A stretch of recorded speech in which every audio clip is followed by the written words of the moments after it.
Well, we want to get back to that jobs report, and we're going to bring in now Michele Schneider. She is a MarketGauge.com partner and director of trading research and education. Mish, always great to see you here. I've been getting analyst commentary all day, and I want to talk to you about your reaction to the jobs numbers, but also the technicals, because if we can put the Wi-Fi interactive on the screen here, I just want to show what I'm seeing in the S&P 500. This is a 3-month chart of the SPOOs here, and we're seeing the possible break of this downtrend line here. And also, we can put a 50-day moving average on it. We can see we just kind of rejected it yesterday.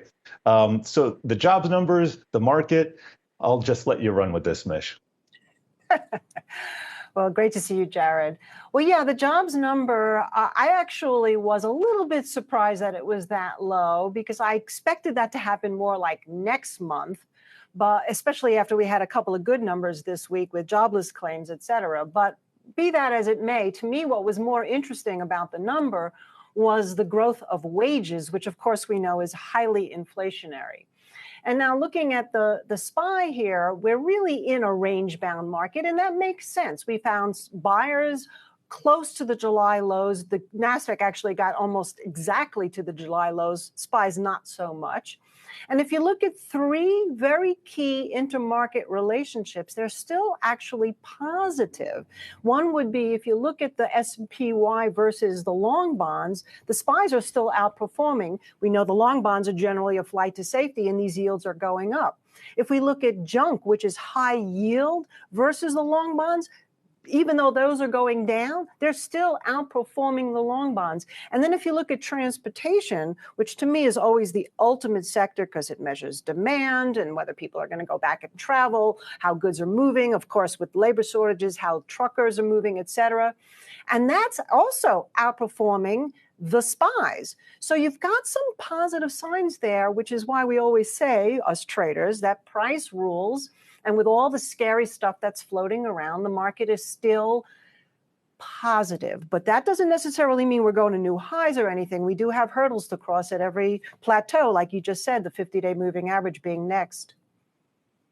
Well, and besides, when you say hurdles, I assume those are technical hurdles as well, but we have some fundamental hurdles. We got a Fed meeting in a month. We just got that payroll report, which we know they're digesting, some other economic data coming out. We got CPI next week. I know I like to talk about the Fed. Do you have any thoughts on what they're thinking right now? Because the analyst consensus I've heard from so far, they're saying the taper's still on.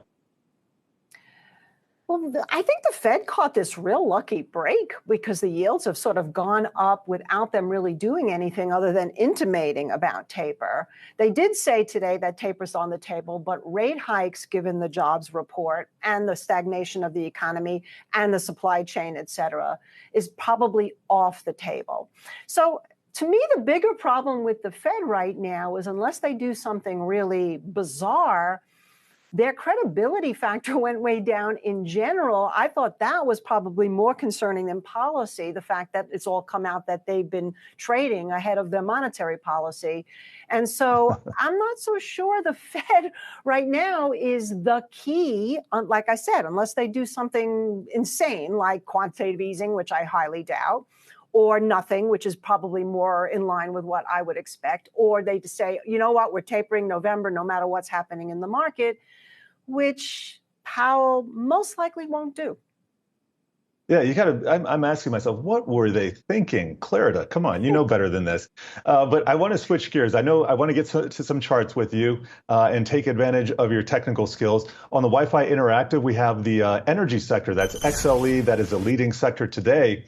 And I'm going to pull up a 5-year chart. Let's see here. There we go. And put some candlesticks on it. We're at a really big level right here. It was in play earlier this year. It was in play in 2019. What's your read of the technicals in the XLE here? Well, XLE is actually clearing the 200-week moving average, which it hasn't been above in a very, very long time. That's huge. That's huge. That's a trend change, a phase change. So if we hold here, if we're looking at XLE above the 55 level, roughly, just to round it off, I don't see any reason why that can't go higher. I just read that somewhere that there's only 31 days of supply for heating oil. at this particular time, and we haven't even gotten into the winter months yet. So these energy crises that we're seeing around the world, the supply chain, the labor shortage, the things that aren't moving, the cargoes that are stuck out of California, et cetera, none of this right now is going to be resolved anytime soon. So energy, of course, your risk is higher, but I still think it's probably a good play against this 55 level. Well, and before we go, I want to get to your analysis of gold and silver, because I know that's on your radar. Haven't had an inflationary environment or a stagflationary environment since the 1970s. We going to get a repeat of the Hunt brothers here? Oh my God, you just brought back so many memories. I lost my job because of them. But oh my goodness, I did not know that. I'm not trying to spook anybody here. No.